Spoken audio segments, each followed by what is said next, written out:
Let me tell you something else I just heard for the first time. They talk about an education, and Chris Demm didn't know this either.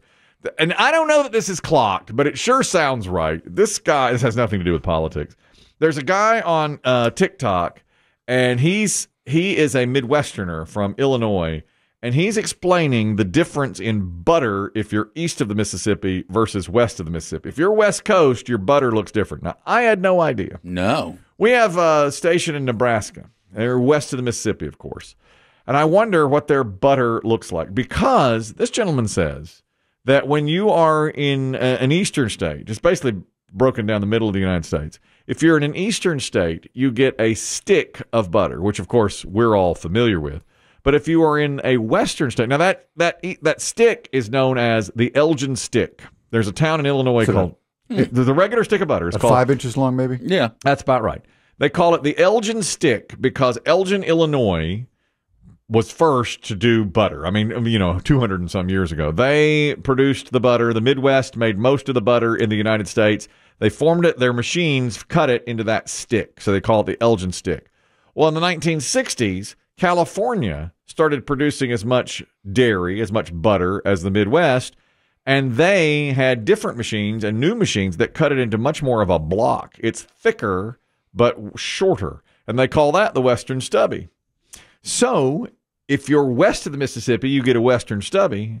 If you're east of the Mississippi, you get the Elgin stick, which I never heard of before. And I was fascinated by it. Here's the guy. This is the guy on TikTok that really went in. This is kind of the behind the scenes. U.S. butter sticks come in 2 different shapes with wacky names for weird reasons. If you live east of the Rocky Mountains, you have the Elgin stick. It's longer, it's thinner. The shorter, fatter stick is on the west coast. They call that a Western Stubby. Companies in Elgin first packaged butter in wooden tubs before developing machines that slice it into sticks. And that was the U.S.'s butter stick shape until the 1960s, when California adopted a new Western Stubby shape. But folks out east refused to switch. They built new machines for their old Elgin stick instead of the Western Stubby. We stuck with what we had. And it's the Rocky Mountains that's the dividing line. So Nebraska would have the Elgin stick, but folks in Nevada, California, Washington State have the Western Stubby. Well, my buddy, West Coast Bob and his wife, they lived in California for 5 years. He could speak to that, couldn't he? Yes, I've never brought up butter with the man. I've never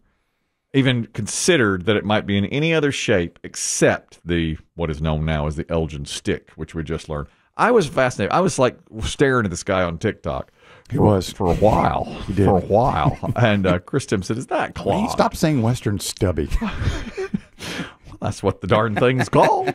You can't. That's. It sounds like a symptom in one of those ED commercials. It does. Yeah. Well, if you got a Western Stubby, we have something. We have something. Don't worry. We'll fix that. We can help. We have a P1 listener, Pastor Avery, who says he's launched into something on food that was brought up yesterday. A lot of people online are saying the Filet-O-Fish sandwich is getting smaller. Surprisingly, Dave poo-pooed this. I was shocked at his reaction to this. And a couple. I was shocked by 2 of his reactions. 1, he said, I don't notice any difference. And 2, I haven't had one in ages. What did we determine? He had one 1 week ago. Oh, yeah, with me. Yeah. With Chris Demm. That was the best part. I watched him eat it. What was wrong with him yesterday? Now, Dave Aiken, anytime you bring up inflation or shrinkflation, what does he say? That's how they're going after the other. His hackles go up. Yeah. He gets all Western Stubby. So yesterday, I go to him. They say the Filet-O-Fish is getting smaller. He says, I haven't had one in ages. Kristen said you had one a week ago. Dave said, well, if it is getting smaller, that's capitalism. Supply and demand, that's what it is. Too bad. What? Yeah, he gave them a pass. What? How can you give McDonald's a pass? He gives now he'll lay into Lay's potato chips all day long. Tell me about it. I was waiting for him or pet ice cream. Yeah. Yes. He'll rip them a new one. But let McDonald's do it. That's fine. Well, whatever. I don't eat those. I watched you eat one. I don't mess with the clown. Yeah. And then he said, to top it right off, as we went to commercial break, plenty of tartar sauce on that thing, too. Just fine. What about the cheese? I don't care about cheese. What? How dare you? How dare you, Dave? Turn your back. Give McDonald's a pass on this thing. That's not right. Well, P1 Pastor Avery says, I heard you all talking about the Filet-O-Fish and if it is indeed getting smaller. My wife had one for lunch. I looked at it. It is definitely smaller. The piece of fish is now more a square than its usual rectangle, It does not hang out from under the bun as it used to. And she said only half piece cheese on this thing rather than a full piece of cheese. Half piece. Well, they've always done half piece. On the filet of fish. I think that's always been what they've done. I've never ordered one, so I can't speak on it. For some reason, I feel like there's a story with it, but I think the half piece of cheese has always been. Really? Yeah, they don't just lay a piece of cheese. I thought it hung over the corners. I did in the too. pictures. I thought it was in the big. pictures it does, but I feel like the half piece of cheese has been explained.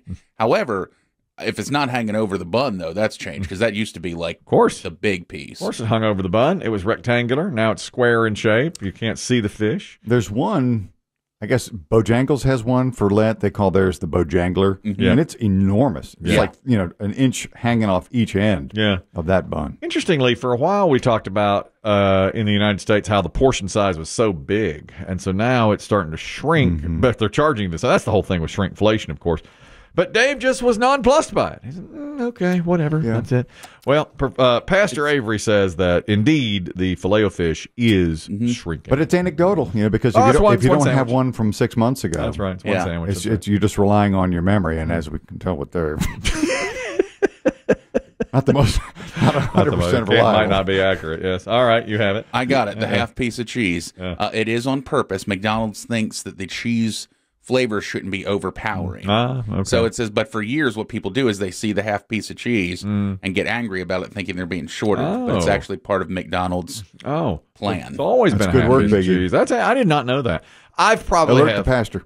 Well, I'll write the pastor back and say, hey, look, that cheese thing, you're off on that. I'll tell you this. I've had probably, I'd say all of 2 or 3 fish fillet sandwiches in my life. I just don't like them.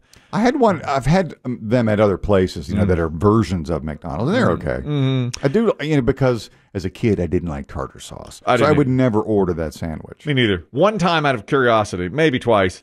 But if you're at McDonald's, to me, so many better options. The DQP or the Quarter Pounder or the Big, any of those burgers. Spencer's on the line talking about the Filet-O-Fish, and is it getting smaller, as people are saying? Go ahead, Spencer. Well, I don't know if the sandwich is getting smaller, but when I was a kid back in the 80s, I should tell you how long ago that was. When I worked at McDonald's, the cheese was a half a slice. It was like a big block of cheese, and they like American cheese, like, the singles that you get in the store. Oh, yes. And they were already cut in half. So you had a specific piece of cheese for the Filet-O-Fish, but for instance, like the Quarter Pounder would be a full slice of cheese, right? Exactly. Huh. And exactly, because the fish station was all by itself. Okay. And how many fish fillet sandwiches would you sell, would you say? I mean, what percentage were they really popular?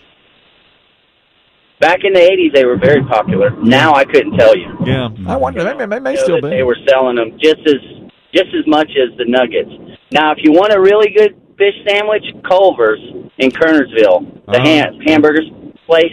That's Biggie's spot. Biggie likes a Culver's. Best Culver's. hamburger. Best. I've never had a fish sandwich from him, but I'm sure he's right. Good thick fish. What color was your uniform back in the 80s at McDonald's? Good question. What color uniform did you wear? It was brown. The best. It was brown. That's the best. That's the way. Classic brown. It should be. Yellow. That's how I envision Brown and yellow. Brown and yellow. That's the. I'm sorry. A good old. To me, that's when McDonald's was at its finest. Little paper hat. Yes, yes. Thank you, Spencer. And thank you for your service. Thank you. And the look of the bill. I like the look of the McDonald's. Sanitation, not really a worry then. Yes. Is he smoking back there? He's at the fish station. And didn't you? I know we've talked about this before, the look of the McDonald's that had that tiered roof. Instead of now, they're just gray boxes, more efficient, of course. And they're smaller because they don't want as much indoor dining space anymore. It's more about drive-through, of course. We all know that. But by golly, I loved the look. It was iconic look to me, McDonald's. The last time I went to McDonald's, as you know, was with Weather Dave and our buddy BB Shea and promo guy Matt. Yes. We were headed to Savannah, and we stopped in South Carolina for lunch, and I was surprised that a human took our order. They had kiosks in there, but there was a young lady behind the counter taking orders. I think it's people are, you went to that McDonald's once where they made you use the kiosk. Or I was there once where they made you use the kiosk, and people did not like that. Yeah, I don't think that's gone exactly how they wanted. Well, we're a little resistant to that. Yeah. You know, you're certain ages are resistant. It's to that. there, but it just looks like a menu board. It's not very inviting. It doesn't look like, say, hey, start your order here. They need like some signage to say, here's, you know, for faster, more efficient ordering, try this. You know, because when I walked It's just into there. it's just there. The time I stopped at McDonald's, this is probably 3 or 4 years ago now. When I had to go inside. It was, you know what, it was during the pandemic, so they had fewer workers, and it was the drive-through line was around the building. So I went inside, and it was packed in there too. And the manager said, "Look, we're happy to take all your orders, but you're going to have to do it at the kiosk." And about 80% of the people went and left. Yeah, not today. They just refused. They refused to do that.